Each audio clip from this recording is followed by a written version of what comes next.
నమస్తే సార్. నమస్కారం అమ్మా. సార్ ఒక డైరెక్ట్ క్వెషన్ ఏంటంటే, ప్రతి ఒక్కరు అంటే యూజువల్‌గా మాకు కాల్స్ వస్తూ ఉంటాయన్నమాట. మాట్లాడేటప్పుడు అడిగే ఫస్ట్ క్వెషన్ ఏంటంటే, ఎందుకు కేసెస్ ఇంత డిలే అయితూ ఉంటాయి? ఒక్కొక్క కేసు సంవత్సరాల తరబడి నడుస్తా ఉంటాయి. ఎవరిది మిస్టేక్? ఎందుకిట్లా అయితుంది? మాకు న్యాయం జరిగే లోపలే అంటే టైం అయిపోతుంది. కరెక్ట్ జస్టిస్ అయ్యే టైంకి అసలు అవసరం కూడా తీరిపోతుంది అని చెప్పేసి చాలామంది క్లయింట్స్ కాల్ చేస్తూ ఉంటారు. సో, దాని మీద మీ వ్యూ ఏంటి సార్? ఇది చాలా కాంప్లికేటెడ్ క్వశ్చన్ నువ్వు అడిగావు. దీనికి సమాధానం చెప్పాలంటే ముందు మనము ఏ కోర్టులో అవుతున్నాయి, ఏ కేసుల్లో లేట్ అవుతుంది, ఎందుకు అవుతుంది అన్నది విశ్లేషించుకోవాల్సి వస్తుంది. మన న్యాయ వ్యవస్థలో మొట్టమొదట జూనియర్ సివిల్ జడ్జెస్ కోర్టు అంటే అన్నిటికంటే ఫస్ట్ లెవెల్ కోర్టు అన్నమాట. ఫస్ట్ లెవెల్ కోర్టులో ఉంటుంది. ఆ కోర్టు జ్యూరిస్డిక్షను న్యాయ పరిధి, కోర్టు వాళ్ళు ఎగ్జామిన్ చేయగలిగిన కేసెస్ ఒక పర్టికులర్ అమౌంట్ వరకు డిస్ప్యూట్స్ ఉంటాయి. అవి ఒక తాలూకాకు సంబంధించినట్టు లేదంటే ఒక జిల్లాలో ఒక ఏరియాకి సంబంధించి టెరిటోరియల్ జ్యూరిస్డిక్షన్ అంటారు. ఆ టెరిటోరియల్ జ్యూరిస్డిక్షన్ ప్రకారము అంతవరకు ఆ వాల్యూ వరకు ఆ కోర్ట్స్ చూడగలుగుతాయి. దాని మీద నెక్స్ట్ లెవెల్కి వచ్చేటానికి మన సివిల్ విషయాల్లో సీనియర్ సివిల్ జడ్జి కోర్టులు అంటారు. ఆ సీనియర్ సివిల్ జడ్జి కోర్టులు కూడా దాని జ్యూరిస్డిక్షన్ ఇంకొక లెవెల్ వరకు ఉంటుంది. ఈ లెవెల్ వరకు అంటే ఇంత వాల్యూ ఆఫ్ ప్రాపర్టీ కానీ, ఇంత వాల్యూ ఆఫ్ డిస్ప్యూట్ కానీ, నేచర్ ఆఫ్ డిస్ప్యూట్స్ ఆ కోర్టుకు జ్యూరిస్డిక్షన్ ఉంటుంది. ఆ తర్వాత నెక్స్ట్ లెవెల్కి వచ్చేటానికి జిల్లా జడ్జి కోర్టులు. జిల్లా జడ్జి కోర్టులకు వచ్చేవరకు మన ఆంధ్రప్రదేశ్లో, తెలంగాణ కానీ ఆంధ్రప్రదేశ్లో కానీ తెలుగు రాష్ట్రాల్లో అన్లిమిటెడ్ జ్యూరిస్డిక్షన్ ఉంది. అంటే 100 కోట్ల దావా కూడా జిల్లా కోర్టు విచారించగలుగుతుంది. ఇవి సివిల్ దావాల వరకు 3 లేయర్లు అయిపోయాయి. మీరు చూస్తే మరి junior civil judge, senior civil judge, జిల్లా జడ్జి. దీని మీద మళ్ళీ నెక్స్ట్ లెవెల్ వాళ్ళు చెప్పిన తీర్పు మీద, జిల్లా జడ్జి చెప్పిన తీర్పు మీద హైకోర్టు మళ్ళీ రీఎగ్జామిన్ చేస్తుంది. అప్పీల్ అంటారు, ఫస్ట్ అప్పీల్ అంటారు. ఈ ఫస్ట్ అప్పీల్ అయిన తర్వాత మళ్ళీ చాలాసార్లు ఈ ఫస్ట్ అప్పీల్ మీద కూడా మళ్ళీ సెకండ్ అప్పీల్ అని చెప్పి ఇంకొక లేయర్ ఆఫ్ ప్రొటెక్షన్ కూడా ఉంటుంది. అందువలన ప్రజలు జనరలైజ్ చేసి కోర్టుల్లో దావాలు లేట్ అవుతాయి అని అనుకొని ఒక రకంగా కొంతవరకు అపోహ, చాలామంది పర్సనల్ ఎక్స్పీరియన్స్ కంటే కూడా ఒక్కొక్కసారి వాళ్ళ దీంట్లో ఇది మల్టిప్లై చేసుకోవడం కూడా అవుతుంది. కొన్ని డెఫినెట్గా కొన్ని డిలే అవుతున్నాయి. ఇంకొక విషయం కూడా ఉంది. ఈ లేయర్స్ 3 లేయర్స్ కింద కోర్టులోకి వచ్చేటప్పటికి మరి రిక్రూట్మెంట్ ప్రాసెస్లో ఫర్ వేరియస్ రీజన్స్ అక్కడ ఎఫిషియన్సీ, ఇన్ఎఫిషియన్సీ అనొచ్చు, లేకపోతే నేను ఎఫిషియన్సీ అంటే ఇండివిజువల్ ఎఫిషియన్సీ అని కాదు, system efficiency.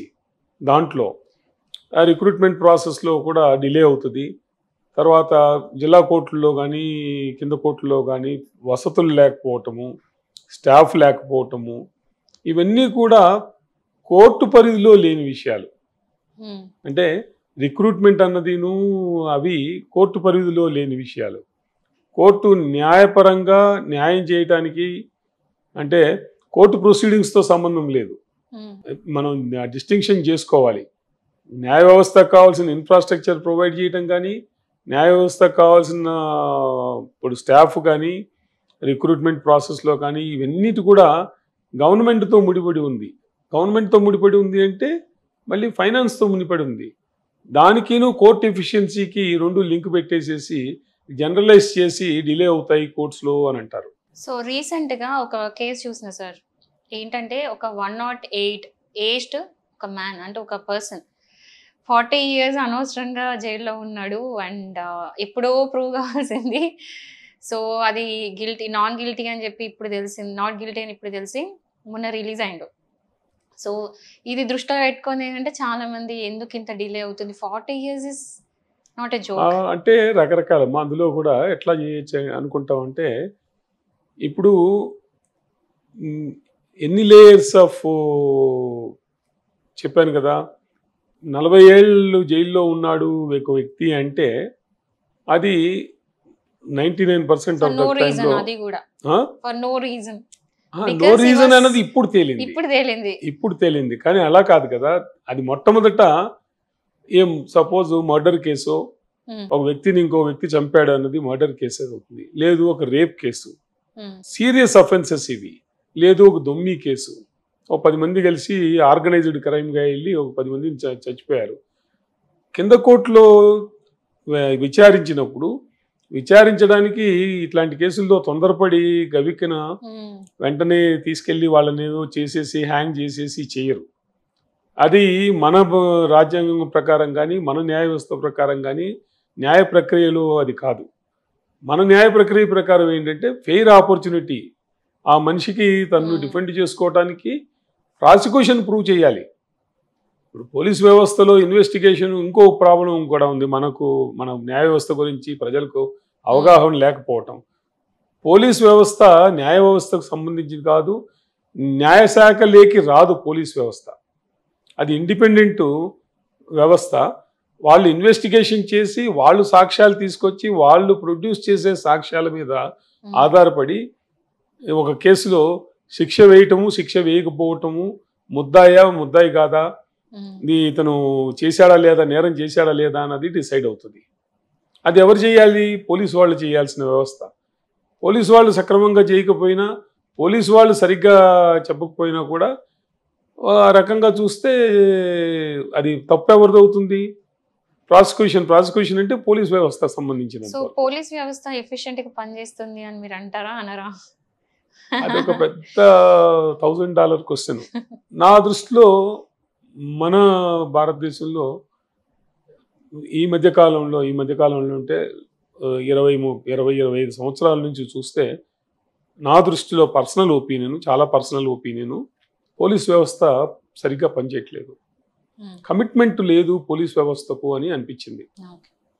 And free legal aid efficient గా పనిచేస్తుందా సార్? ఫ్రీ లీగల్ ఎయిడ్ అని చెప్తూ ఉంటాం. ఫ్రీ లీగల్ ఎయిడ్ అన్నది చాలా వరకు అడగట్లేదు, అడిగితే ఇచ్చే దానికి చాలా వరకు ఇస్తున్నారు. మామూలుగా నాకు కాల్స్ వస్తూ ఉంటాయి, నేను చాలా పూర్, అసలు నేను ఎఫోర్డ్ చేయలేను, మేము కూలీ నాలి పనులు చేసుకుంటా ఉంటాము, ఇంత పెద్ద కేసులు ఎట్లా వేయాలి. ఇప్పుడు కొన్నిసార్లు హైకోర్టులో వేయాల్సి ఉంటుంది, ఇప్పుడు రిట్స్ అవన్నీ వేసే పరిస్థితులు ఉంటాయి కొన్ని కేసెస్. అప్పుడు నేను ఏం చెప్తా అంటే హైకోర్టుకి వచ్చి వేసుకుని ఉంటే అట్లెట్లా మేము వేయలేము, మా దగ్గర అసలు డబ్బులు లేవు అంటే, ఇప్పుడు మేము డబ్బులు పెట్టకపోతే మా ఆస్తి వేయనట్టేనా అని చెప్పి క్వశ్చన్స్ అడుగుతుంటారు. మా ఆస్తికి సంబంధించిన విషయాలు హైకోర్టులో వేసుకోవడానికి ఉండదు సామాన్యంగా. కాదు సార్, ఇప్పుడు మామూలుగా ఏదైనా కలెక్టర్ కి మనము రిప్రజెంటేషన్ ఇస్తే వాళ్ళు ఆన్ టైం చేయనప్పుడు వాళ్ళ మీద వచ్చి మనం రిట్ వేస్తూ ఉంటాం కదా. సో ఆ రిట్స్ అసలు కలెక్టర్ పని చేయట్లేదు, పోలీసులు పని చేయట్లేదు, ఎంఆర్ఓ ఆడియో ఎవరు కూడా పని చేయట్లేదు. సో వీళ్ళందరూ పని చేయనప్పుడు ఏం చేయాలంటే ఆబ్వియస్లీ నేనే చెప్తానంటే రిట్స్ వేయండి అమ్మా అని చెప్తాను. వాళ్ళ క్వశ్చన్ ఏముంటుందంటే అంత డబ్బులు లేవు, ఇప్పుడు ఆస్తి పోగొట్టుకోవాలి, డబ్బులు లేని ఎందుకంటే అప్పుడు నేనేం చెప్తానంటే ఫ్రీ లీగల్ ఎయిడ్కి వెళ్ళండి అంటాను. సో అంటే అకార్డింగ్ టు యూ మరి ఫ్రీ లీగల్ ఎయిడ్ అంత ఎఫిషియెంట్ గా పనిచేస్తున్నాయా? ఫ్రీ లీగల్ ఎయిడ్ చాలా ఎఫిషియెంట్ గా పనిచేస్తుందమ్మా. అడిగేవాళ్ళు కరెక్ట్ గా వెళ్ళి అడిగి వాళ్ళు చేసేది చిన్న ఫార్మాలిటీస్ ఉంటాయి, ఆ ఫార్మాలిటీ ఫుల్ఫిల్ చేస్తే తప్పకుండా ఫ్రీ లీగల్ ఎయిడ్. ఇక్కడే కాదు, మనకు జిల్లా కోర్టులోను, హైకోర్టులోను, సుప్రీంకోర్టులో కూడా ఫ్రీ లీగల్ ఎయిడ్ అనేది చాలా ఓపెన్గా ఇస్తున్నారు. అది ప్రజలు ఉపయోగించుకోవటము. ఇది అంటే ఇంకొక రకంగా చెప్పాలంటే ఆన్లైన్లో ప్రశ్నలు అడిగేటప్పుడు ఊరికేదో అడిగేసేస్తారు, ఆ తర్వాత సీరియస్గా నిజంగా వాళ్ళకి సీరియస్గా ఉండరు. ఆ సీరియస్ గా నిజంగా వాళ్ళకి అవసరం అయ్యి ఉంటే ఇది ఫ్రీగా వచ్చేదానికి వాల్యూ ఉండదు సార్ మన కంట్రీలో. అయ్యో ఫ్రీ అంటే వీళ్ళు కరెక్ట్ చేస్తారు చేయరని చెప్పి సెల్ఫ్ డౌట్ వాళ్ళకి. ఫ్రీ అనగానే భయం వేస్తుంది వీళ్ళకి, అది మనిషి హ్యూమన్ ఇన్స్టింక్ట్ అట్లా ఉంటుంది. సో ఇది కాకుండా సార్ ఇప్పుడు ఇంకో క్వశ్చన్ ఏంటంటే 498 గురించి మాట్లాడదాం సార్. అంటే ఈ మధ్యలో చాలా మంది హస్బెండ్స్ సూసైడ్ చేసుకుంటున్నారు వాళ్ళ వైఫ్స్ పెట్టే టార్చర్కి. ఇట్స్ బికమింగ్ టూ మచ్ అంటే ఎవ్రీడే.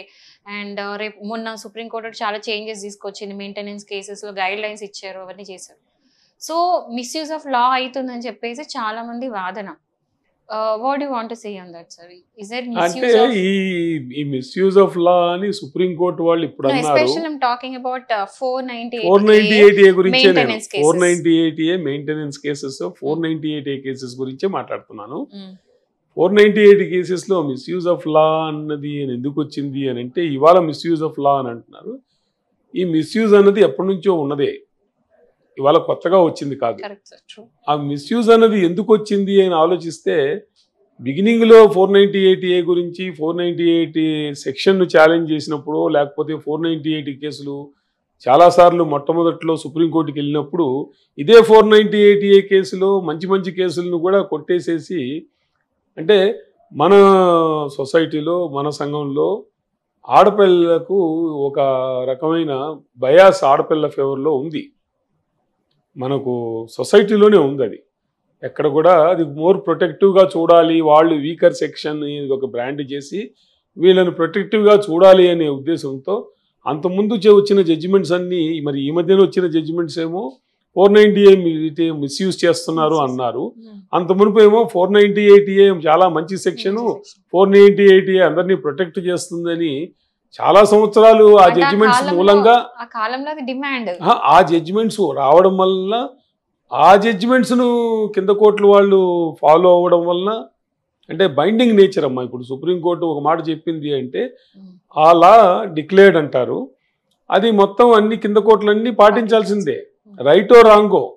ఏమైనా ఇండివిజువల్ జడ్జి ఇది రాంగ్ అని చెప్పి ఫీల్ అయినా కూడా అంత మునుపున్న సుప్రీంకోర్టు జడ్జిమెంట్ ప్రకారము కంపల్సరీగా ఫాలో అవ్వాలి. అంత మునుపు న్యాయ వ్యవస్థ అంతా చేసింది అదే. ఇవాళ సుప్రీంకోర్టు మళ్ళీ ఒక రకంగా నేనేమంటానంటే వాళ్ళు కొంచెం లాను ఆ పాత జూరిస్ప్రుడెన్స్ను లేకపోతే పాత అంత మునుపు వచ్చిన జడ్జిమెంట్స్ను కొంచెం డైల్యూట్ చేశారు. డైల్యూట్ చేసి మీరు ప్రాక్టికల్గా ఉండాలి అనే పద్ధతిని కొంచెం తీసుకొచ్చారు. ఇది ఒక రకంగా ఏంటంటే కింద కోర్టుల తప్పు కూడా. ఇప్పుడు సుప్రీంకోర్టు వరకు వెళ్ళి సుప్రీంకోర్టు వాళ్ళు ఇది 498A మిస్యూజ్ చేశారని చెప్పాల్సిన అవసరం ఏముంది?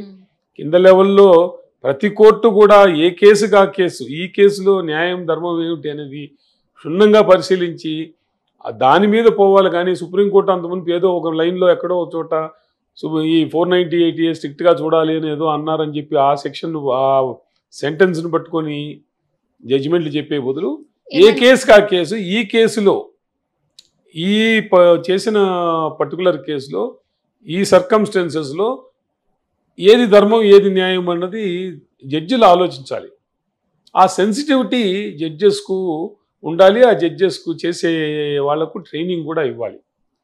సార్ ఇంకోటి ఏమైనా అమెండ్మెంట్స్ అవసరం అంటారా?